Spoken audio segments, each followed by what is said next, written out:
Dear students, good morning. We are learning here about sentence and its parts.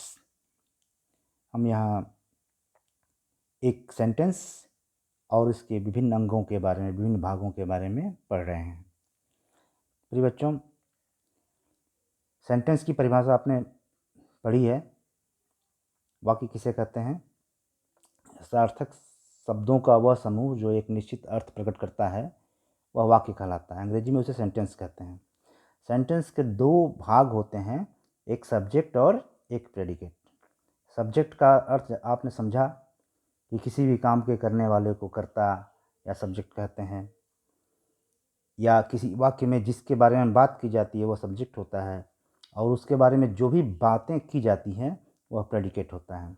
जैसे Ram goes, Ram जाता है, और इसमें राम सब्जेक्ट है और राम क्या करता है? जाता है, तो राम गोज़ प्रेडिकेट है। अब एक सामान्य वाक्य जो होता है, एक सेंटेंस जो होता है, वो दो हिस्सों में बटा होता है, सब्जेक्ट में और प्रेडिकेट में।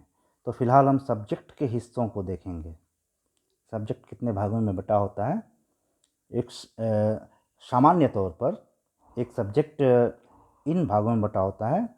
आप देख रहे हैं, determiner, qualifier, headword, adjectival phrase.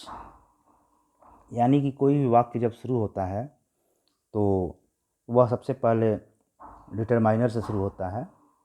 Determiner means, determine का मतलब तय करना, निश्चित करना कि सब्जेक्ट की संख्या कितनी है। चाहे जैसे a boy, 2 boys, many boys, तो उसमें ए, 2 और मेनी ये डिटरमाइनर हैं।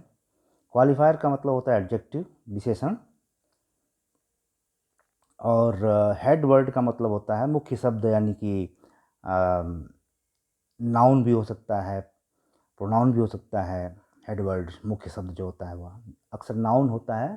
जैसे राम गोज़, तो राम जो है इसमें हेड वर्ड है।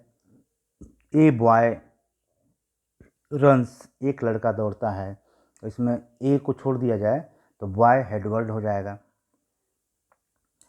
और एडजेक्टिवल फ्रेज वह होता है जो जिसे वाक्यांश कहते हैं, यानी कि विशेषणात्मक वाक्यांश, शब्दों का वह समूह जो सब्जेक्ट के बारे में बताता है कि वह सब्जेक्ट कहाँ स्थित है, कहाँ है। For example, a blind man on the road walks. इस पूरे वाक्य में सब्जेक्ट का हिस्सा शुरू होता है ए से और ख़त्म होता है ऑन द रोड तक। इसके बाद जब क्रिया शुरू होती है तो वह प्रेडिकेट हो जाता है, यानी यहाँ से लेकर ऑन द रोड तक जो है यह सब्जेक्ट है। और इस सब्जेक्ट के कितने हिस्से आप देख रहे हैं? सबसे पहले आप देख रहे हैं ए, यानी यह डिटरमाइनर है, डिटरमाइन कर रहा है, वह तय कर रहा है कि एक है या दो है, सब्जेक्ट एक है कि दो है। वैसे डिटरमाइनर और क्वालिफायर एक ही होते हैं। अगर दो शब्द, हेडवर्ड के पहले दो शब्द आएँ तो उसमें पहला डिटरमाइनर होता है और दूसरा क्वालिफायर होता है, विशेषण होता है। तो ए ब्लाइंड मैन, ए यहाँ पर डिटरमाइनर है, ब्लाइंड विशेषता प्रकट कर रहा है, अंधा, तो वह क्वालिफायर है या एडजेक्टिव है, और मैन जो है वह हेडवर्ड है। ऑन द रोड में, सड़क पर, तो ये एक वाक्यांश है, वाक्य का एक अंश है, शब्दों का समूह है, इसे फ्रेज कहते हैं। शब्दों का वह समूह जो एक विशेष अर्थ प्रकट करता है वह फ्रेज कहलाता है। तो इसको हम एडजेक्टिवल फ्रेज कह सकते हैं। यानी एक सामान्य वाक्य शुरू होता है डिटरमाइनर से, फिर उसके बाद क्वालिफायर आता है, फिर उसके बाद हेडवर्ड आता है, फिर उसके बाद एडजेक्टिवल फ्रेज आता है। यानी ये सब्जेक्ट का पार्ट यहाँ तक ख़त्म। और क्रिया जहाँ शुरू होती है, जैसे वॉक्स, ये क्रिया है, तो वह प्रेडिकेट का पार्ट हो जाएगा। अभी हम सब्जेक्ट के बारे में पढ़ रहे थे, तो चार अंग देखे, चार टुकड़े देखे, भाग देखे सब्जेक्ट के। तो आप पहचानना पड़ेगा आपको कि यहाँ ए क्या है? डिटरमाइनर। ब्लाइंड यानी कि जो विशेषता प्रकट करने वाला शब्द होते हैं वह क्वालिफायर कहलाते हैं। और हेड वर्ड जो होते हैं, मुख्य शब्द जो होते हैं, वह हेड वर्ड कहे जाते हैं, मुख्य शब्द, नाउन।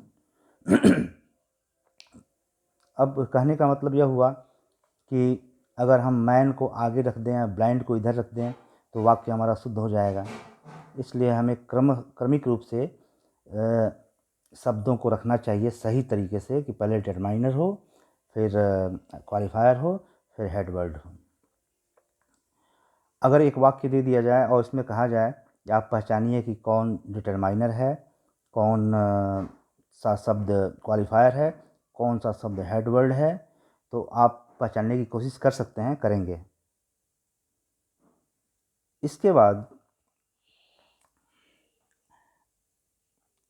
इसमें ऐसे प्रश्न दिए जाते हैं, इस पाठ में ऐसे प्रश्न होते हैं जो जिसमें वाक्यों को आगे पीछे करके टेढ़ा मेढ़ा लिख दिया जाता है, यानी डिटरमाइनर को बाद में कर दिया जाए, हेड वर्ड को पहले कर दिया जाए। तो आपको करना क्या होता है कि उस वाक्य को सुधारना होता है, यानी कि पहले डिटरमाइनर आप करेंगे, लिखेंगे। किसी भी वाक्य की शुरुआत डिटरमाइनर से होती है, उसके बाद क्वालिफायर और हेड वर्ड वगैरह हम लिखते हैं। अगर हम हेड वर्ड को आगे लिख दें तो वह वाक्य अशुद्ध हो जाएगा। जैसे यहाँ एक वाक्य अशुद्ध लिखा हुआ है, इसको ध्यान से देखिए।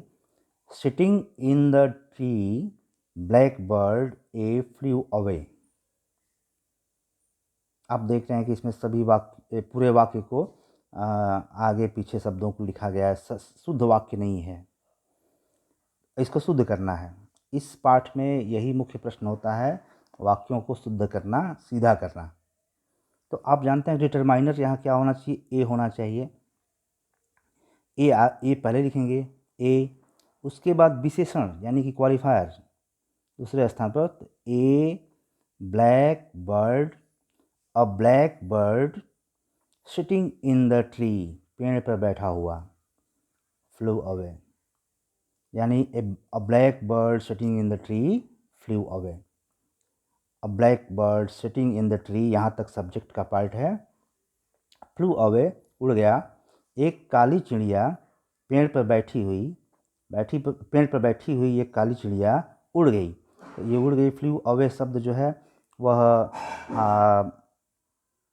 प्रेडिकेट का पार्ट है, इसे हमें छोड़ देना है, प्रेडिकेट है अभी। सब्जेक्ट के इतने पार्ट हैं, यहाँ से लेके यहाँ तक। किसी किसी वाक्य में कोई ज़रूरी नहीं है कि सारे सब्जेक्ट के पार्ट्स आ जाएं। जैसे अ बॉय रन्स, इसको उल्टा करके लिखा गया है, runs a boy, runs boy a. इसे शुद्ध करेंगे आप तो अ को आगे कर देंगे, ए को आगे करेंगे डिटरमाइनर को, और हेड वर्ड को, चूँकि इसमें क्वालिफायर नहीं दिया हुआ है, क्वालिफायर नहीं रहेगा तो डिटरमाइनर के बाद सीधे हेड वर्ड लिखेंगे और रन्स शब्द जो प्रेडिकेट हो जाएगा। तो एक वाक्य की संरचना, एक सेंटेंस की संरचना ऐसे ही होती है। डिटरमाइनर, यहाँ देखिए डिटरमाइनर पहले होता है, डिटरमाइनर में ए होता है, एन होता है, द होता है, टू हो सकता है, मेनी हो सकता है, मोर हो सकता है, तमाम तरह के शब्द डिटरमाइनर हो सकते हैं। तो सबसे पहले डिटरमाइनर होता है, उसके बाद क्वालिफायर होता है, यानी कि विशेषता बतलाने वाला। जैसे हम कहें ए रेड पेन, रेड, जो रेड शब्द जो है विशेषता बतला रहा है, लाल, एक लाल कलम। तो डिटरमाइनर के बाद क्वालिफायर। अब पेन शब्द हेड वर्ड हो जाएगा। तो इस तरह एक वाक्य की संरचना होती है। शुरुआती दौर पे हम यही सीखेंगे कि एक वाक्य सेंटेंस से और प्रेडिकेट से बना होता है, उसमें भी सेंटेंस के अलग अलग अंग होते हैं, इसको आप समझ लें। और जब एक्सरसाइज दिए जाएंगे तो उसको आप समझेंगे। जैसे एक्सरसाइज में एक प्रश्न यह है कि आप बताइए कि इसमें कौन सा शब्द क्या है। जैसे पहला एक्सरसाइज आपको दिया हुआ है कि इसमें बताना है स्टडी कि कौन सा शब्द को हम क्या कहते हैं। जैसे एक उदाहरण है, a beautiful girl is there, a beautiful girl is there, एक सुंदर लड़की वहाँ है। तो इसमें ए शब्द जो है वह डिटरमाइनर है, देख रहे हैं। और एडजेक्टिव ब्यूटीफुल शब्द जो है वह एडजेक्टिव है या क्वालिफायर भी कह सकते हैं, एडजेक्टिव ही कहें यहाँ पे। क्वालिफायर और डिटरमाइनर हम तब कहते हैं जब हेड वर्ड के पहले दो शब्द होते हैं। तो हेड वर्ड यहाँ पर गर्ल है, ईज से शुरू हुआ है तो यह क्या हो जाएगा, प्रेडिकेट के पार्ट से, रंगीन को नहीं करना है। हमें बताना है कि ए क्या है, डिटरमाइनर है, डिटरमाइनर ए है, और एडजेक्टिव ब्यूटीफुल है, और हेड वर्ड गर्ल है। ऐसे पहला एक्सरसाइज आपका ऐसे ही है, जैसे ये है a tall boy runs, a tall boy runs, एक लंबा लड़का दौड़ता है। आप देख रहे हैं इसमें ए को हम क्या कह सकते हैं, डिटरमाइनर, टॉल को क्या कह सकते हैं,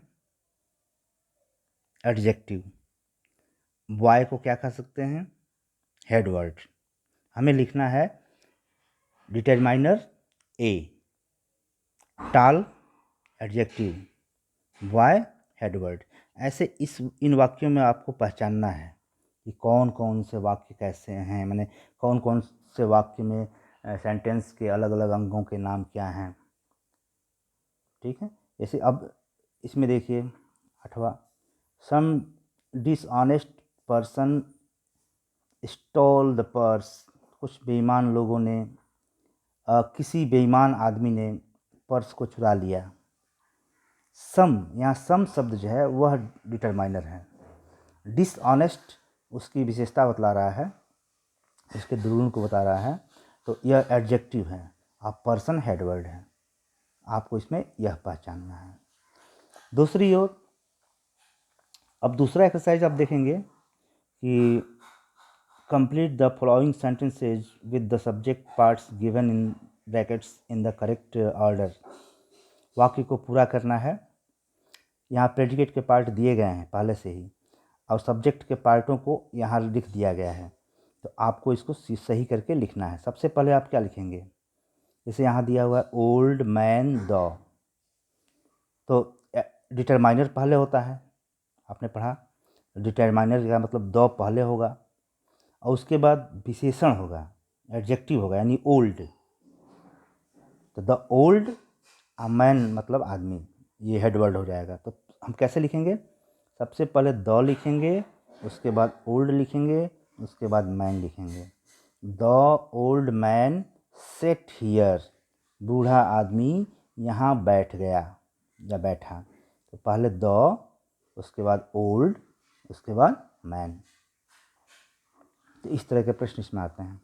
मुझे विश्वास है कि आपने कुछ सीखने की कोशिश की होगी, और मैं जब यह एक्सरसाइज भेजूँगा आपके पास, तो आप इसको करके कंप्लीट करके सीधा करके आप इसको लिख के और मेरे पास भेजेंगे, मतलब ग्रुप में डालेंगे। ठीक है, थैंक यू बॉयज।